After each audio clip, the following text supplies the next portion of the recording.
Hello, ladies and gentlemen, and welcome back to another episode of the M&K Productions Podcast. I'm your now clear-sounding host, Mac, aka the M in the M&K Productions Podcast. Joined here as usual by my K, my co-host, Kristen, aka Miss Flamingo. How you doing today, Kristen? I am the K of the M&K Productions Podcast. I'm doing well. How are you? I'm doing good.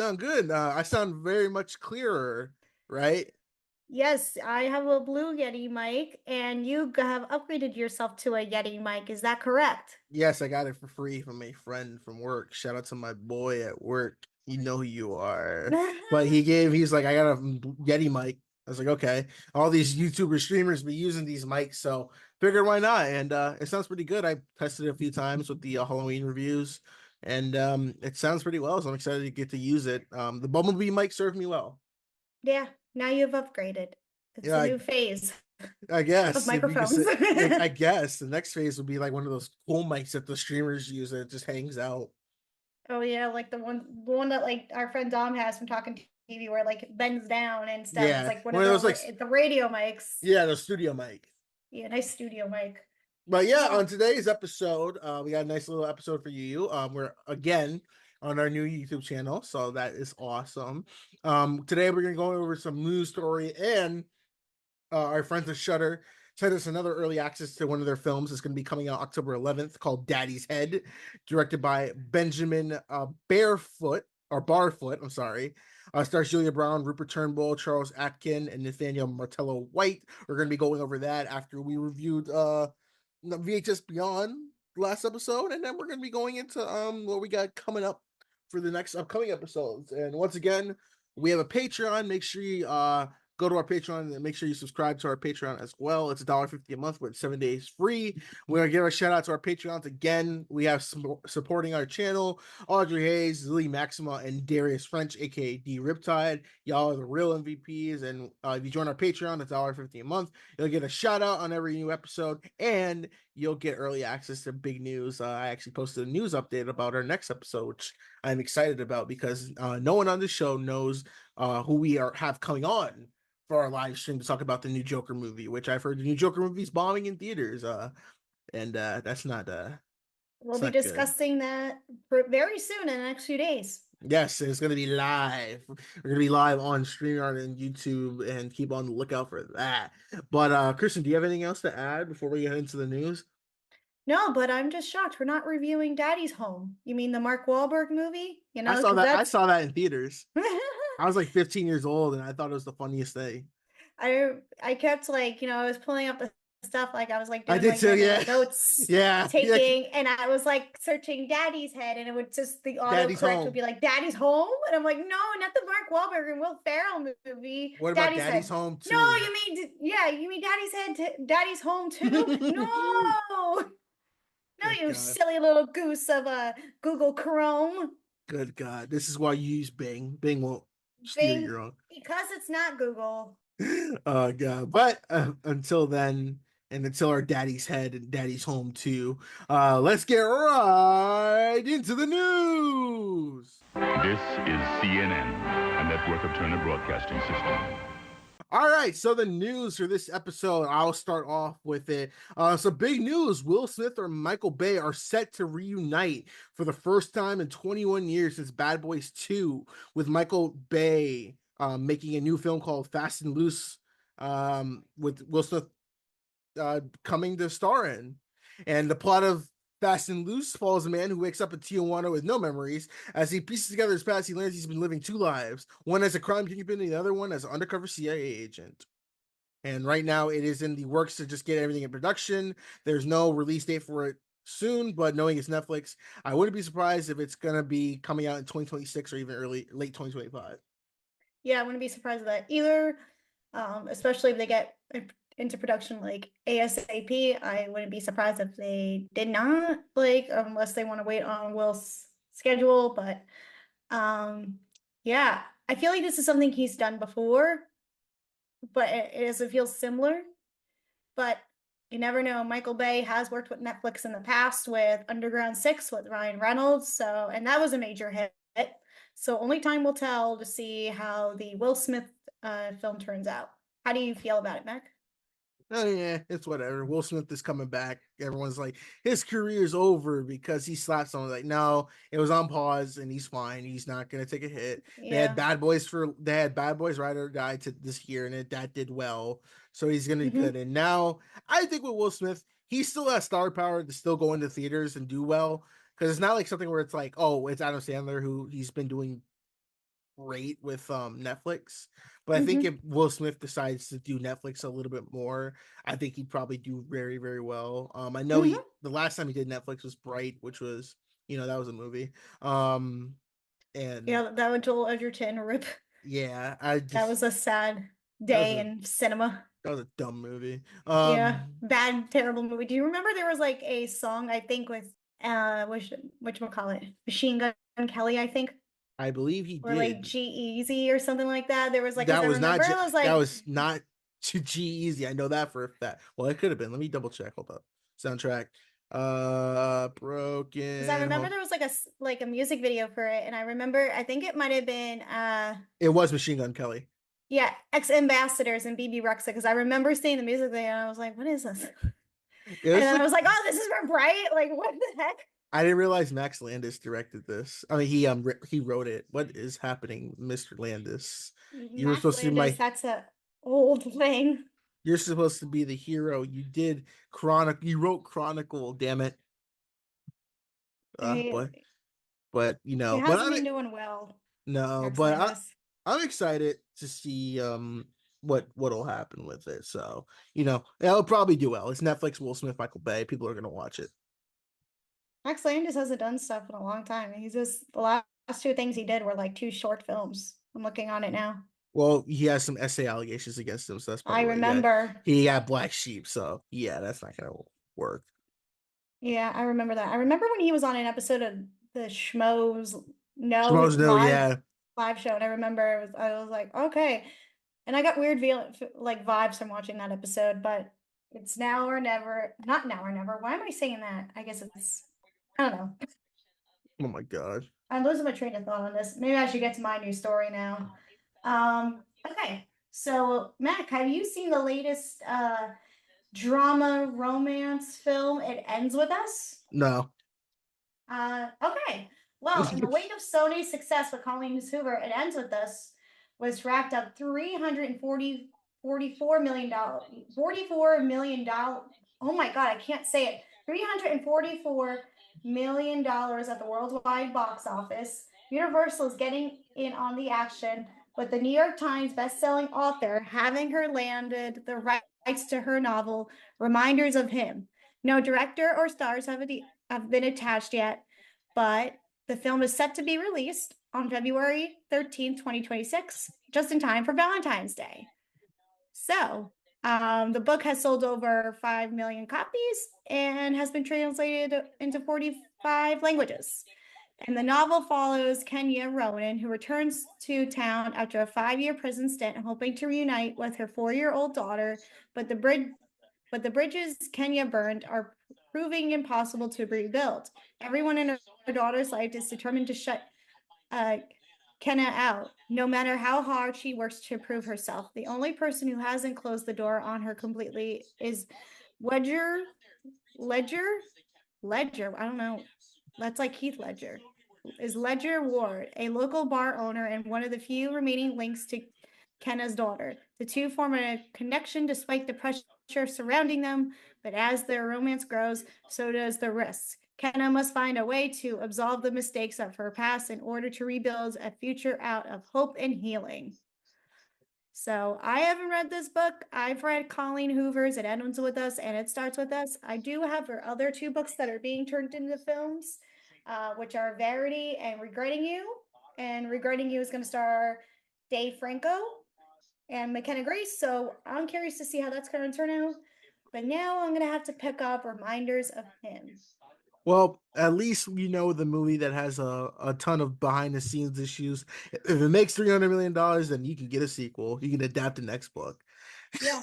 Well, this is like, I wanted to say, like, as someone who's been reading a lot of book adaptations lately, I'm excited to see like more of her books, being turned into film, because right now she's just a good author. I'm like right now, like really into Emily Henry. Mhm. who is working with Netflix at the moment and they're going to release her film People You Meet on Vacation, and all of her books are being turned into film, and her next book is set to be released in the spring. So I am just really excited to see what that author turns out, because a lot of these books, like what she writes, are very much like rom-com, feel good like movies. Like it feels like you're actually watching a movie as you're reading them, because it feels like something like, I don't know, like something like Meg Ryan or like Tom Hanks, or like back in the like early 90s, 2000s, like feel good like rom-coms, you know? Maybe they'll bring back Justin Baldoni to direct the sequel. That'd be something if they got Justin Baldoni to direct an Emily Henry movie and just like get him to star in one of them. I mean, like that's the tea right there. Yeah, and then get Blake Lively back and really be fun. No, I don't think that they would never. I feel like they would be civil if anything, but I just feel like bad tension on the war. What's funny with that, when going back to It Ends With Us, like I think we talked about that. You talked about that drama in one of the episodes when the movie was coming out, about Blake Lively and the director kind of going at it with like accusations of just creative control and just egos, and like, yeah, there's a lot of toxic drama. It sounded like, either whether you believe Blake's side or Ryan's side, there just seems like there was just toxic drama on the set. It's funny, like people compared it to Don't Worry Darling. Yes. Don't Worry Darling didn't make this much money. Like It Ends With Us actually did better than I thought it was gonna do. Like it actually made it didn't do well critically, but it made more money. Yeah. So Don't Worry Darling also didn't do critically well financially. Yeah, but like It Ends With Us was like an alternate timeline of like what could have happened. Yeah, and we're just gonna see what's gonna go from there. Whether you like Colleen Hoover or not, she's also somebody to have some controversy with. That's another rabbit hole to go down of the, because who doesn't have controversy? Travels.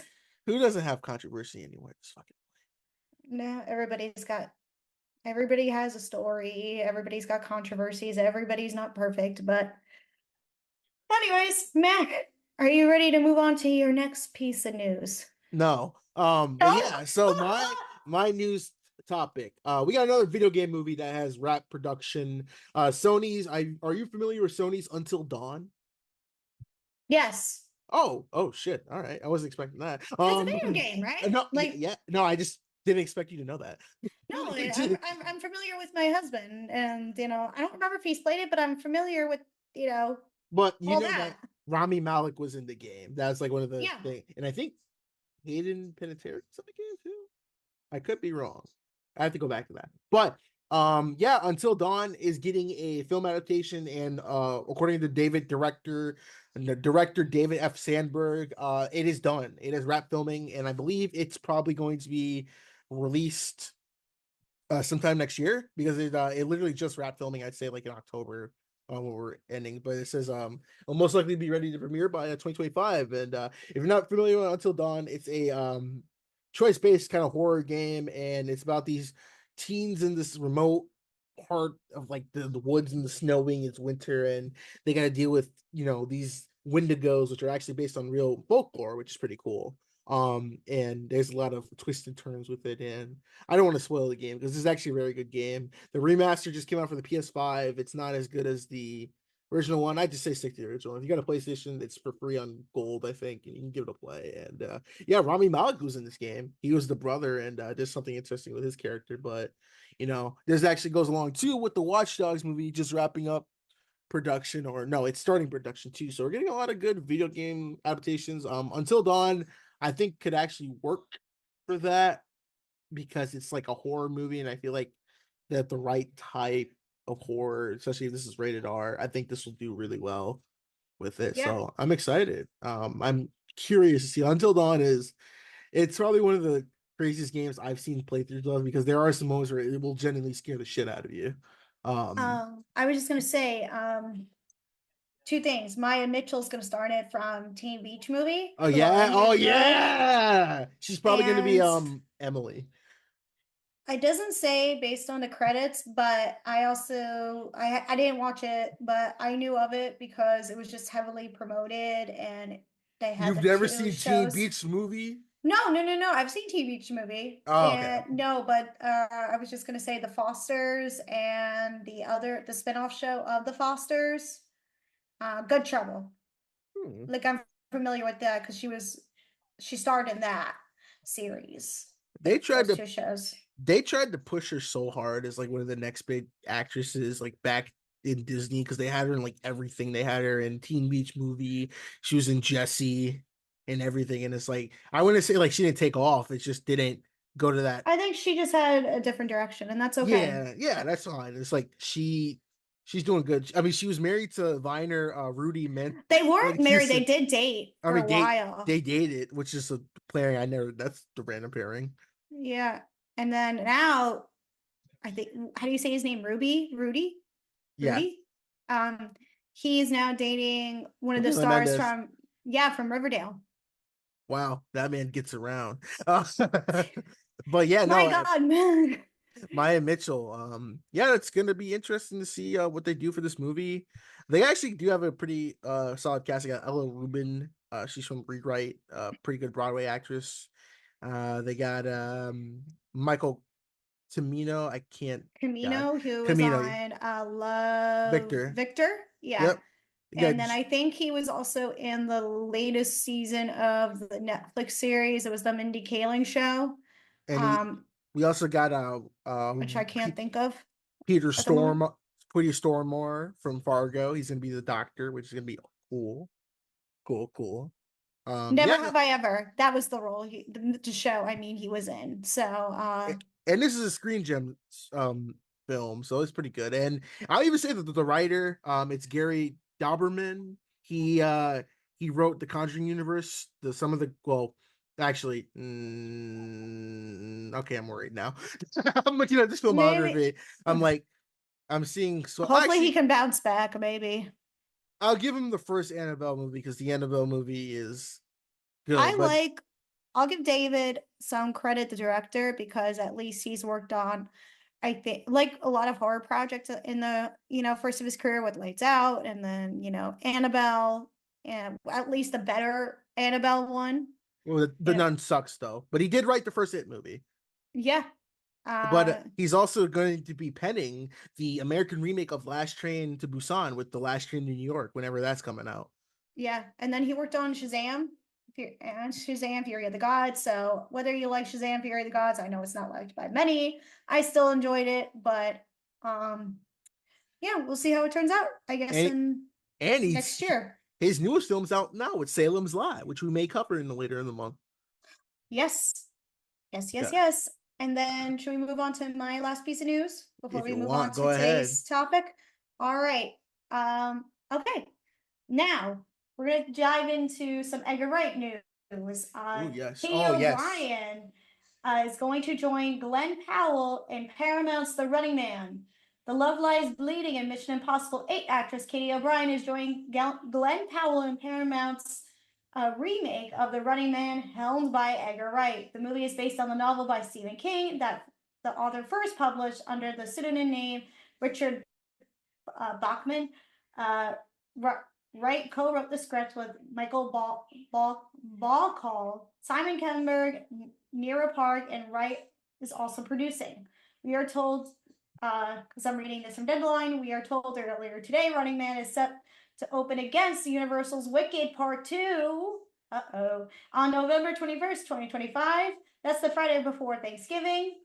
And this year's Paramount has Gladiator 2 going up the Friday before Thanksgiving in the same slot versus Universal's Wicked Part 1. So it's Paramount is going to be competing with Thanksgiving box office with Ariana Grande and Cynthia Erivo for the Wicked films. But I know which ones I would pick to see, over the Wicked films. But now, have you seen the original Running? Have you seen the original Running Man? I'm familiar with it. I actually just picked up the book because I wanted to read it because, we mentioned earlier, I'm been really into reading book adaptations to screen. I've been doing that a lot lately. So I picked up Running Man as well. So I'm going to read that. I don't know if I remember watching it or not. I'm very familiar with it from being talked on about on YouTube. I don't think I've ever really watched it, like I'm familiar with it. I So loved it. Like it's one of those like perfect like 80s yeah. movies. And it's like it just works. I think Arnold, it was definitely Arnold's role and everything, and I didn't even realize it was based on a Stephen King adaptation like years later. Yeah, so I'm gonna read the book. I'm gonna have my husband and I will be watching the remake. Well, probably. I'm definitely gonna be watching the remake. So we'll see what happens. And Uh apparently, oh, go ahead. no, go ahead, finish. So a fun fact I'm reading about the first Running Man is that Christopher Reeve was once attached to play the original character Yeah, that's of pretty wild. Arnold Schwarzenegger, which that would have been interesting, but I think Arnie does a good job. And you know, you look at this cast, it does have a good cast. Like you got Richard Dawson, Jesse Ventura, Jim Brown. Like it's a very good like 80s cast, but it's definitely a fun movie. It's a time capsule of a film that was like around during the 80s. Like it's gonna be interesting to look back at this the 1987 version versus The new one. the new one that's gonna come out. But right now, I'm just gonna see who else is like attached to start it. But we right now we got Glenn Powell, Katie O'Brien, who, like I said, was in Love Lies Bleeding, who I think is the best part in Love Lies Bleeding, and Carl Gussman. So Can't wait though. Definitely rewatch the original one though. Really good. yeah, it's gonna be an interesting watch, and I think it's like very perfect for this time now that we live in this like compute this very computeristic, futuristic society. Yep. So that's it on my news. Yeah. All right. So if you have any news for us, make sure you leave them down in the comments below or go to our Instagram at the M&K Productions Podcast and give us some news stories. We'll shout you out in the next one. But let us get into our film of the night, and that's the upcoming film, Daddy's Head. That's going to be on Shudder.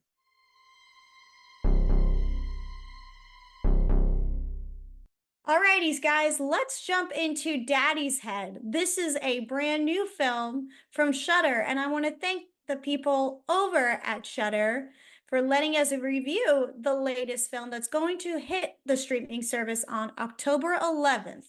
Now, this film is directed and written by Benjamin Barfoot. And before we give you our thoughts, let's jump into what the film is about.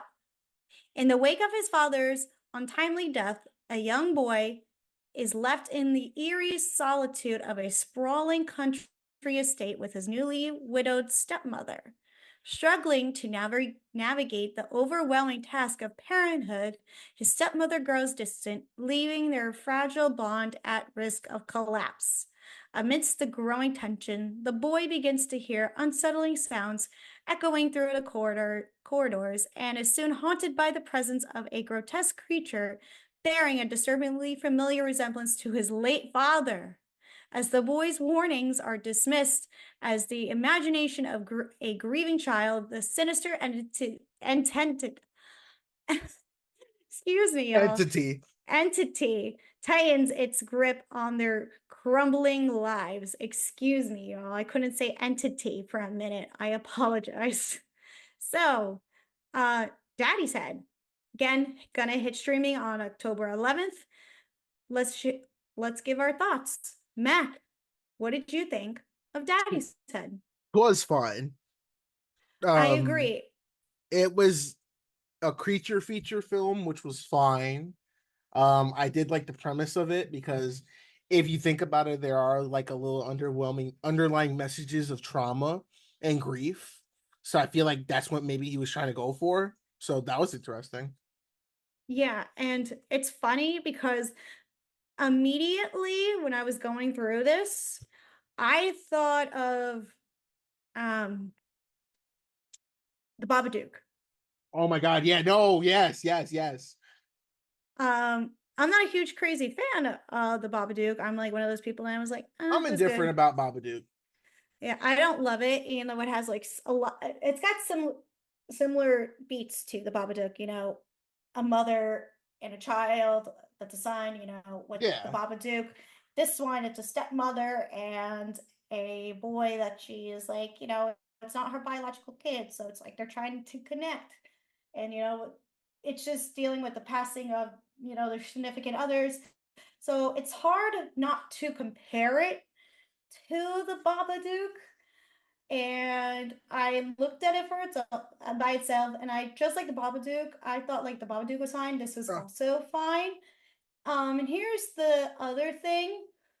I am nitpicky about folk horror because that's what I categories Mhm. this film as. Like I'd say folk horror, which is like like a subgenre of it. Like I Mhm. took that in my notes. And for those who don't know folk horror, it invokes fear and war bonding. So think of like most recently like Apostle, which is like I think the best one. The Witch, Antebellum. yeah, Lamb, a movie you just reviewed for McElween, The Ritual, Yes, that's a great movie. Lamb. So yeah, The Hole in the Ground. So and Antlers, which is one that Guillermo del Toro worked on.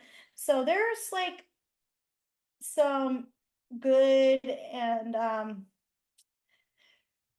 bad stuff like I enjoy about folklore horror, folk horror, but I think it's with like a woodsy based, yeah, I like think woods.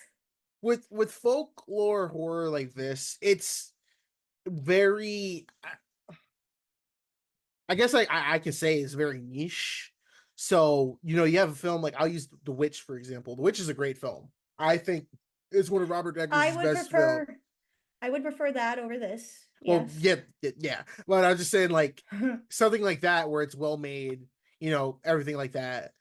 It still didn't do well in the box office because it's a horror movie, but a lot of the horror fans are very like they're not gonna catch a lot.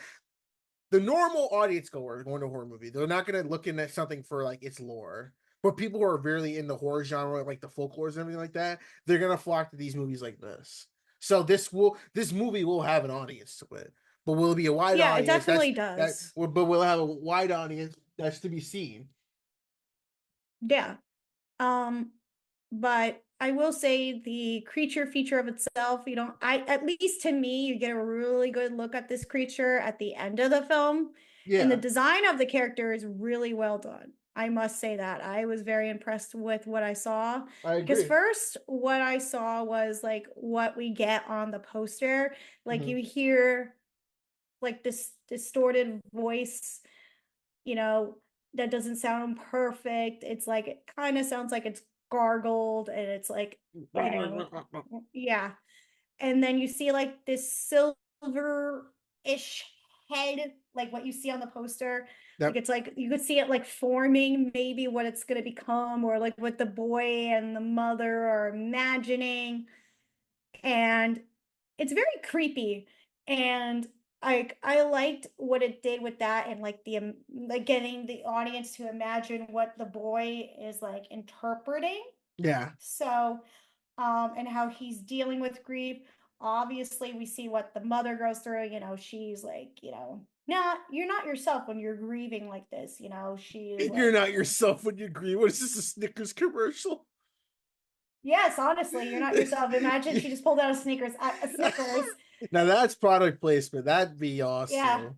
I mean, But imagine that. That would be Shudder would be raking in millions with that if they had that kind of product placement. I would never sell out to a product like Snickers. But if I did, I'd put them in Daddy's head.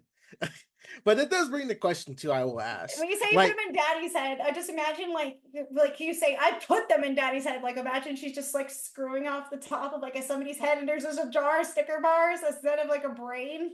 oh my god. Oh my god. Anyway, that's the thing with this film. I feel like we've seen a lot of films tackle using horror as a way to kind of make characters bond because I we covered a film a few years ago. It was a Rebecca Hall movie, Monstrous, I think it was, Yes. where there's kind No. of this Oh, Christina Ricci. Christina Ricci, I'm sorry, Monstrous, yes. And that was had the same things of bonding through horror.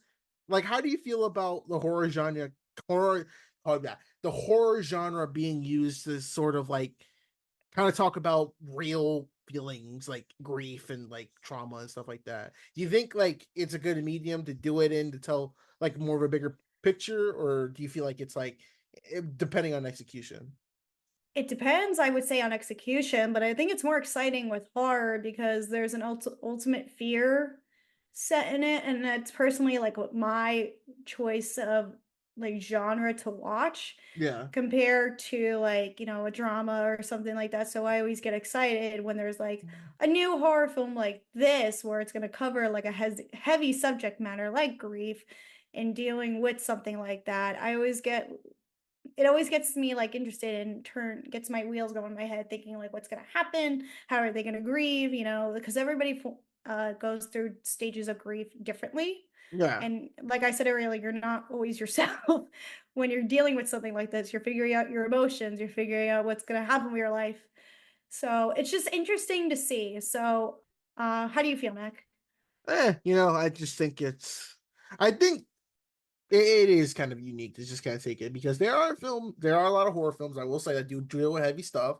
I'll use It Follows as an example. It deals with STDs and kind of just date essay culture, and I think there's some people who didn't like that message, and there's other people who thought it's a smart message. I think it was a smart message. I liked it. I like the It Follows, and Daddy Said. I feel like it does a good job of kind of talking about grief and trauma, grief of losing a loved one, and I think it has a lot to say with it. Does it do it in a unique and memorable way?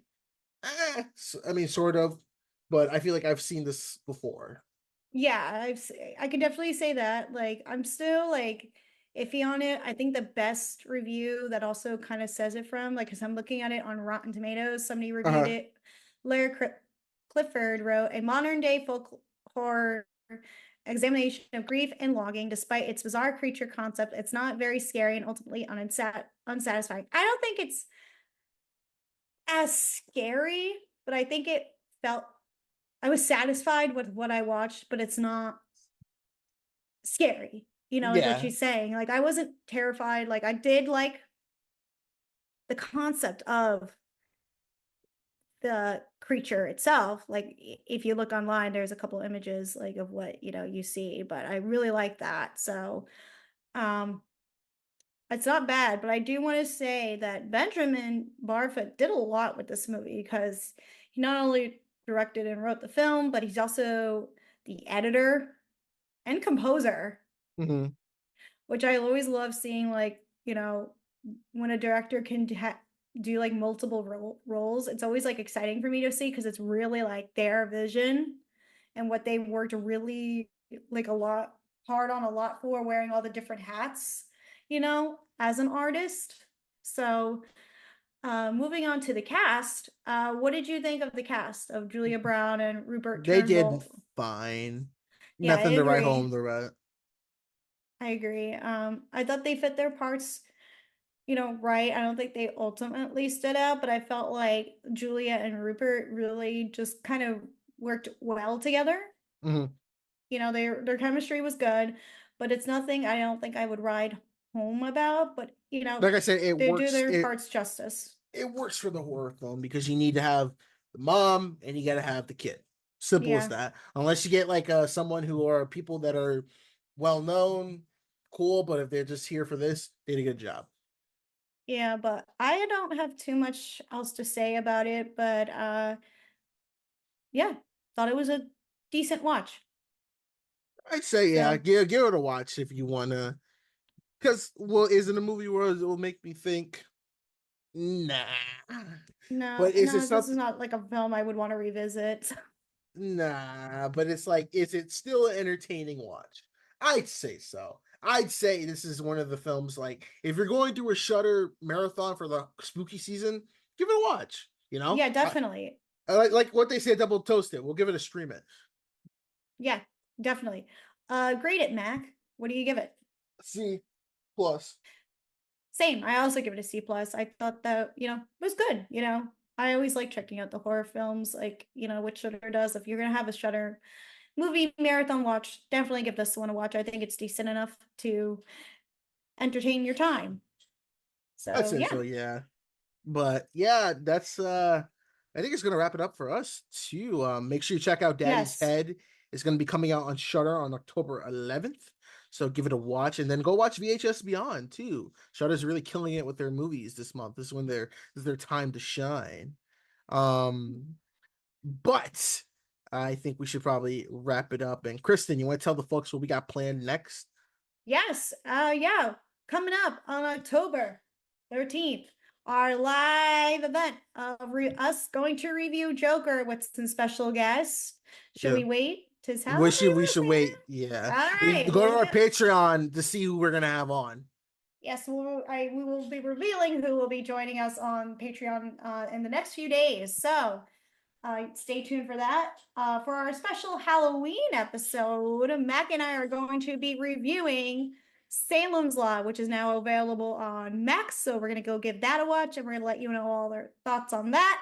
And then we're also going to be reviewing, just in time for Gladiator 2, we're going to look back on the first Gladiator.